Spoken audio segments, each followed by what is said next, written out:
Hello friends, it is indeed my pleasure to welcome all of you to our lecture today on the Swiss political system, which is a very interesting topic and definitely a very thought-provoking one, primarily due to some unique features which are present in this political system. We shall begin our discussion by stating that Bryce rightly mentioned that among all the democracies in the world which can be considered to be true democracies, Switzerland can make the highest claim. In this context, we need to mention that Switzerland, lying in the heart of Europe, is actually a small country, and it is considered to be an ancestral house of direct legislation on the one hand and the working of direct democracy on the other hand.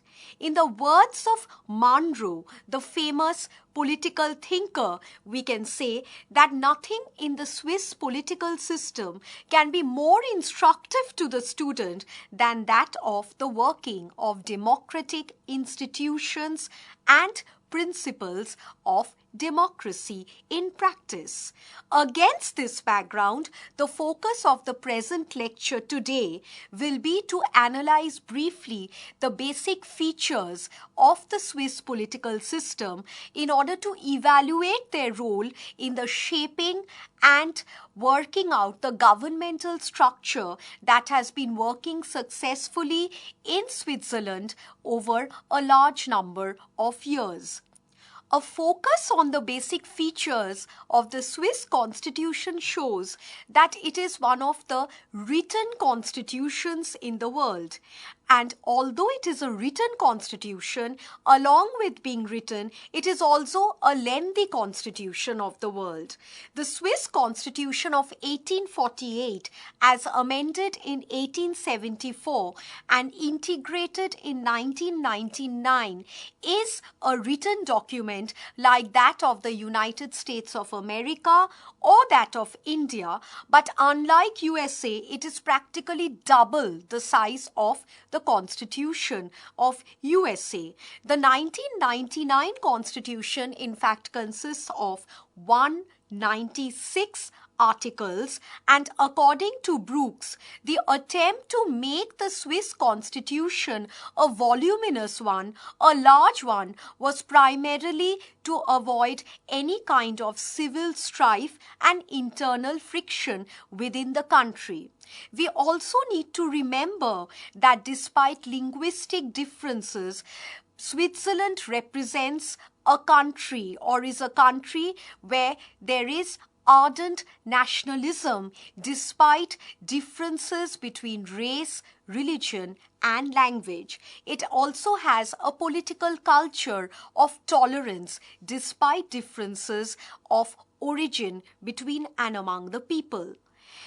Following a preamble and general provisions contained in Articles 1 to 6 and preceding the articles regarding the organization of the government in the form of the executive, the legislature and the judicial branches of the government in Articles 143 to 191, the new constitution formally and explicitly separates and codifies the four traditional pillars of Swiss constitutional law.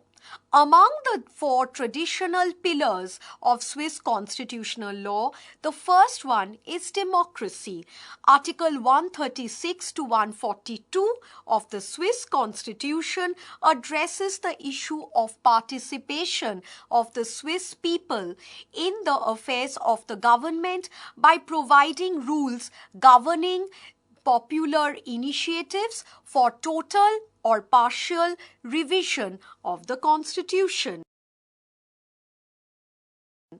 Rule of law forms the next feature or the next traditional pillar of the Swiss constitutional law, which is contained in Articles 7 to 36 of the Swiss Constitution.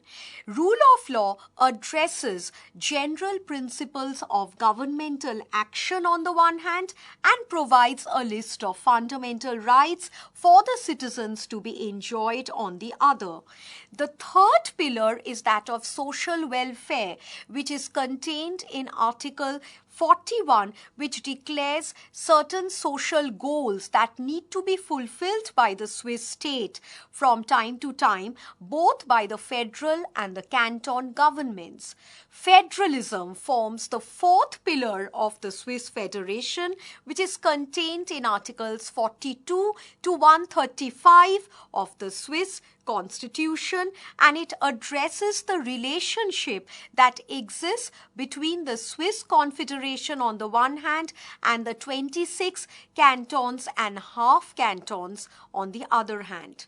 The next feature of the Swiss Constitution, which we must take into account, is that it is primarily a rigid constitution. Constitutional amendment procedure of Switzerland, in fact, is quite complicated. It is brought about primarily through two mechanisms, that is referendum and popular initiative, upholding the democratic spirit and content of the Swiss Constitution.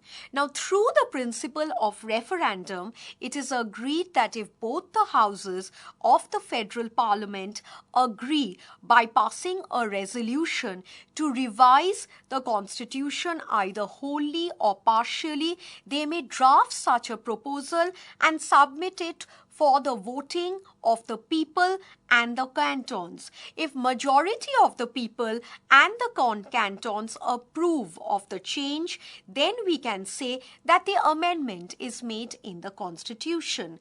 However, if one house agrees and the other house does not agree, in such a case, the proposed revision is referred to the vote of the people to know whether the proposed revision is necessary or not. If the proposed revision is approved, the Federal Assembly stands dissolved. And if both the houses ratify the proposal, it is submitted to the people and the cantons for voting. And if majority of the cantons and the people approve of the proposal, then the revision is effected. By the method of constitutional initiative, a complete or partial revision of the Swiss Constitution can be brought about primarily by a petition submitted by not less than 1 lakh Swiss citizens. In this case, we find that regarding initiative, the issue is referred to the people for vote. However, it needs to be mentioned that since 1874, only 2 proposals for complete revision of the Constitution has come about, although there have been numerous proposals for partial revision of the Constitution, and vast majority of which enhance the competence of the central government. The next feature of the Swiss Constitution is that it is largely a republican constitution. Switzerland is one of the oldest republics of Europe, and the Constitution of 1999 establishes republicanism not only at the center but also in the various cantons. Republicanism, in fact, is the very breadth of the Swiss way of life. We come to the next feature of the Swiss Constitution, that is a largely federal constitution and which has a federal form of government. This is very interesting since despite Switzerland being called a confederation, it is in fact a federation. The preamble is properly interpreted and clearly establishes that a permanent union and not a loose confederation of states has been set up in Switzerland. The federal government has been vested with powers of national importance, while the residuary powers, like the US Constitution, rest largely with the cantons. The cantons, however, enjoy supremacy in their own sphere of functioning. The powers of the central government, however, have considerably increased over the years since 1874, mainly due to certain factors and conditions, among which we find that the issue of wars, economic depression, greater necessity of social welfare measures, and mechanical revolution in industry has led to an increase in the powers of the national government over the years. The Constitution, however, still guarantees complete sovereignty to the cantons and inalienability and rights of citizens. Communication between the cantons and the federal government must take place through the Federal Council. Cantons are also allowed to keep a military of their own, although Zurka states that in times of emergency, primarily we find the cantons primarily come under the control of the center. It also needs to be mentioned that the cantons, however, remain very important parts of the Swiss constitutional system. The Swiss federal model is so designed that it reflects legislative centralization on the one hand and administrative decentralization on the other hand. It also adds to the autonomy of the cantons in a significant way. The Swiss in general maintain cantonal autonomy, but cantonal autonomy over the years seems to have been eclipsed, although the federal government has not played a coercive but a conciliatory and a attitude of moderation has been displaced by the central government towards the cantons. Still, the power of the cantons to some extent seems to have been eclipsed with an increase in the powers of the central government. In this context, we find Carl J. Friedrich rightly mentions that the central government plays primarily a role of moderation towards the cantons in Switzerland. The next and the most vital feature of the Swiss constitution is that of democracy. In fact, it is rightly said that democracy and Switzerland are practically synonymous to each other. According to Bryce, in fact, among the modern democracies of the world, the most successful democracy is that of Switzerland because of its unique feature of a direct democracy alone, which primarily does not exist in any part of the world. The principles of equality among the citizens, sovereignty of the people, rules of law, universal adult suffrage are the main features of democracy in the Swiss Federation. The principle of sovereignty of the people is reflected, in fact, through the representative character of national and cantonal legislatures, the preamble, the adoption of the institutions of referendum and initiative, and the republican character of the executive services, and by upholding the principle of equality before law, for that matter, points out that Switzerland thrives on the basic principle of democracy to the greatest possible extent. In fact, a suggestion has also been made for abolition of aristocratic privileges in every possible extent. Friedrich says in this context that the Swiss appear to be effectively more democratic and more responsive than any other country, but perhaps Sweden. And Zurka says that Switzerland and democracy complement and balance each other to the best possible extent. The next feature of the Swiss constitution is that of liberalism. The liberal philosophy of the 19th century, in fact, had become very prominent in the Swiss land for that matter, or in Switzerland, and had a profound influence on the framers of the Swiss constitution while drafting was being done.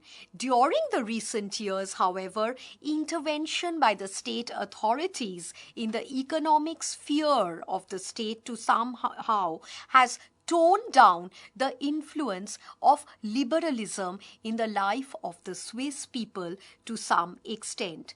The Swiss constitution also gives vital importance to the rights of the citizens, and in this context we need to mention that although the Swiss Constitution of 1874 did not contain a formal Bill of Rights, but the rights were well protected and ensured to the Swiss citizens through a number of articles of the Swiss Constitution. The Swiss citizens are ensured equality before law, freedom of movement in the country and residence in any part of the country, the freedom of press, freedom of religion, and the freedom to associate and make petitions of any sort. Rights guaranteed by the Swiss Constitution, however, do not remain rights merely in paper. They are well protected by the Federal Supreme Court, which is the highest and the only national tribunal of Switzerland. In this context, mention must be made of a comment of Hans Huber, who rightly said that the rights form the bulwarks which protect the linguistic, political and social minorities against any kind of possible dictatorship that can come from the majority. And it also ensures a sphere of privacy to the social minorities, which helps them in the development of their human personality to the best possible extent. After a brief analysis of the basic features and the significant principles of the Swiss Constitution, we now try to focus our attention on the governmental structure in reference to the three organs of government in Switzerland very briefly. Firstly, we need to point out that Switzerland adopted a system of plural executive. The constitution vests the executive power with the Federal Council, which consists of 7 members who are elected by the Federal Assembly for a period of 4 years. It is very interesting to note in this context that the executive powers, unlike that of the Constitution of USA or UK, is not entrusted on a single man. The president of the Swiss Council is elected primarily for a period of 1 year, and is the first among equals. He no way enjoys any kind of superior position from the other members, and as a chairman of the Federal Council, he performs primarily certain ceremonial functions possessed by the formal heads of the states. The lengthy tenure of the Swiss councillors, in fact, adds to the stability of the political system of Switzerland to a large extent, and also imparts stability to the executive organ. Dicey compares the federal executive of Switzerland, in fact, to a joint stock company, and we find that the choice seems to be limited. They are chosen primarily from the Federal Assembly for a period of 4 years. However, the greatness of the federal executive lies in the fact that it remains largely non-partisan and neutral in its mode of operation.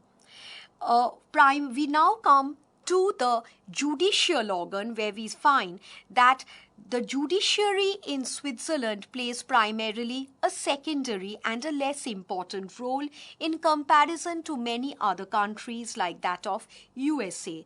It plays a less secondary role for that matter, and the Swiss Federal Tribunal, in other words, has limited judicial authority. It can only declare a cantonal law unconstitutional. The Swiss tribunal is the only national court in Switzerland and stands alone instead of being the head of a great national judicial system which exists in the case of USA or India. Switzerland also has a bicameral legislature, and we find that because of its bicameral character, the two houses that are in operation are known as the Council of States, which is the upper house, which represents the cantons equally like that and resembles much that of the American Senate. It is also a small compact house like that of the American Senate with practically 46 members. The National Council, which is the more representative body, is the lower house, which consists of 200 members. Both the houses enjoy equal powers, and here, going by a comment which C.F. Strong rightly mentions, that the unique feature of the legislature in Switzerland, unlike many other countries, is the fact that both the houses enjoy equal powers, and both the houses, for that matter, because they enjoy equal powers and function in a coordinate manner, they cannot be differentiated from each other in any way. The Swiss constitution is a dynamic one. It has been keeping pace with the changing circumstances of time and with the social aspirations of the people.